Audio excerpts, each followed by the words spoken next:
السلام علیکم ورحمۃ اللہ وبرکاتہ۔ محترم سامعین، امید ہے کہ آپ خیریت سے ہوں گے۔ اللہ تعالیٰ آپ کو سلامت رکھے۔ آج آپ کے سامنے ایک اہم موضوع وہ ہے غصہ، اس پر بات کرنا چاہتا ہوں کہ غصہ ایک سماجی ناسور حقیقت ہے، اس سے بچنا ضروری ہے، اس کے نقصانات بہت زیادہ ہیں۔ اللہ رب العزت نے انسان کو پیدا فرما کر اس میں خیر و شر کے جذبات پیدا فرمائے تاکہ اس بات کی آزمائش کی جائے کہ کون انسان اپنے جذبے کو استعمال میں لاتا ہے اور کون اس پر قابو میں رکھتا ہے۔ ان جذبات میں ایک اہم جذبہ غصہ ہے۔ فرماتے ہیں کہ انسان میں دو عادتیں مرکزی کردار ادا کرتی ہیں، ایک تو انسان کے پیٹ کی خواہش اور دوسرا انسان کے غصے کے جذبات۔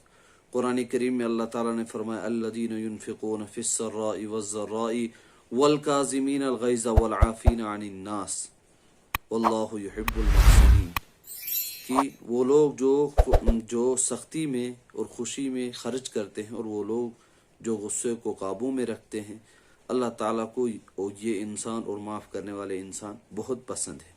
تو میرے بھائیوں، بزرگ اور دوستوں، مذکورہ آیت میں غصے کے گھونٹ کو پی کر معاف کرنے والے کے بارے میں کہا گیا کہ اللہ تعالیٰ کا پسندیدہ بندہ ہے۔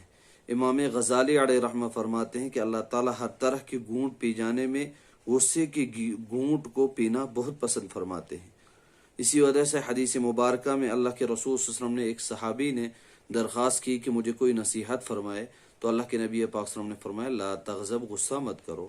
حالانکہ اللہ کے نبی پاک صلی اللہ علیہ وسلم وہاں پر اس صحابی سے نماز کا حکم بھی کر سکتے تھے، روزے کا، ذکر و اذکار کا، دوسری نصیحت بھی کر سکتے تھے، لیکن اللہ کے نبی پاک صلی اللہ علیہ وسلم نے یہ بات فرمائی کہ لا تغضب، غصہ مت کرو۔ لہذا لیکن آپ نے فقط غصے سے بچنے کی جو نصیحت فرمائی، اس کی ایک وجہ یہ ہے کہ غصہ فقط ایک معاملہ نہیں بلکہ غصہ اپنے اندر بہت سی برائیوں کا مجموعہ ہے۔ اس لیے علماء صلحاء صوفیہ غصے کو ام الامراض کا نام بھی دیتے ہیں۔ اور یاد رکھے، غصہ اس شخص کو زیادہ آتا ہے جو متکبر انسان ہو، جو خود بڑائی کے مغالطے میں مبتلا ہو، تکبر بھی ہے اور خود اپنے آپ کو بڑا سمجھتا ہے۔ جس کے اندر تکبر ہوگا، گمنڈ ہوگا، وہی انسان غصہ کرے گا۔ غصے کی وجہ سے جنم لینے والی برائیاں تو بہت زیادہ ہیں، جن میں گالم گلوچ ہے، لڑائی جھگڑا ہے، مجبور ہونے کی صورت میں غیبت جیسی ناسور چیز میں انسان مبتلا ہوتا ہے۔ ہمارے یہاں غصے کو ایک ہوشیاری اور مہارت کے طور پر ذکر کیا جاتا ہے۔ مثلا کسی کو کوئی غصہ آیا تو وہ یہ کہہ دیتا ہے کہ مجھے ہر بات برداشت نہیں ہوتی ہے، میں صاف منہ پر سنا دیتا ہوں، میں لحاظ وغیرہ نہیں کرتا ہوں، میری کھوپڑی گرم ہو جاتی ہے۔ تو اس طرح کے الفاظ انسان استعمال کر کے اپنے آپ کو بڑا سمجھتا ہے، حالانکہ یہ کوئی بڑی بات نہیں، یہ سب شیطان کے ہتھ کنڈے اور ہماری زندگی کا بہت بڑا نقصان ہو جاتا ہے۔ میرے بھائیو، غصہ ایک عارضی حالت کا نام نہیں بلکہ ایک بیماری ہے جو شخصیت پر گہرے نقوش چھوڑ دیتی ہے۔ اسی وجہ سے حضرت سلیمان بن داؤد علیہ السلام اپنے بیٹے کو نصیحت کرتے تھے کہ بیٹا، زیادہ غصہ بردبار آدمی کو ہلکا کر دیتا ہے۔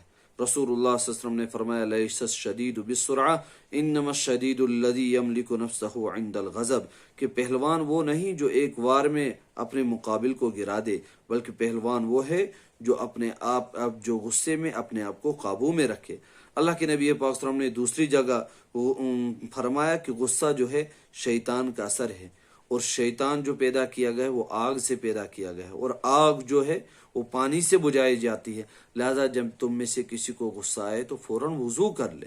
لہذا ہمیں چاہیے کہ غصے جیسی اس بیماری سے اپنے آپ کو روکے۔ دوسری جگہ اللہ کے نبی پاک صلی اللہ علیہ وسلم نے غصے پر قابو رکھنے والے کے بارے میں بڑی خوشخبری بیان فرمائی کہ فرمایا من کظم غیظا وهو قادر على ان ينفذه دعاه الله سبحانه وتعالى على رؤوس الخلائق حتى يخيره من الحور العين ما شاء، جو انسان غصے کو قابو میں رکھتا ہے باوجود اس کے کہ وہ اس غصے کو نافذ بھی کر سکتا تھا، لیکن اس نے اپنے آپ کو قابو میں رکھا، تو اللہ تعالیٰ کل قیامت کے دن تمام مخلوق کے سامنے اس انسان کو بلا کر کہیں گے کہ حور عین میں سے جسے چاہے اسے تو نکاح کر لے۔ تو میرے بھائیو، بزرگ اور دوستو، یہ غصہ جو ہے، غصے سے نہ معلوم کتنے گھر اجڑ گئے، کتنے باہی جو سالوں سال آپس میں بات نہیں کرتے ہیں، کتنے گھر ایسے ہیں جو سالوں سال اپنی ہاں اپنے علاقوں میں اپنی بستیوں میں کتنے گھر ایسے ہیں جو سالوں سال ایک دوسرے کو سلام نہیں کرتے ہیں، اور وجہ یہ ہے کہ وقت پر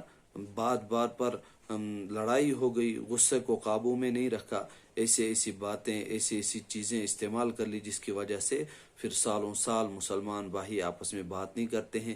کتنی بہنوں کے گھر اجڑ گئے کہ ان کو طلاقیں ہو گئی، شوہر نے غصے میں اپنے آپ کو قابو میں نہیں رکھا اور بعد میں بہت افسوس کیا اور پچھتایا، لیکن وقت پر قابو نہ رکھنے کی وجہ سے کسی کی بیٹی اس کی زندگی ضائع ہو گئی، اپنی زندگی ضائع ہو گئی۔ لہذا اللہ پاک نے ہمیں وقت دے دیا، ہم اس وقت کو غنیمت جان کر ان باتوں سے اپنے آپ کو روکیں، غصے جیسی غلیظ چیز سے اپنے آپ کو روکے رکھے۔ جب انسان کو غصہ آئے تو دور چلا جائے، بات بات پر تکرار نہ کرے، جتنا انسان بات بات پر تکرار کرے گا اتنا غصہ بڑھتا جائے گا۔ اللہ پاک عمل کی توفیق عطا فرمائے۔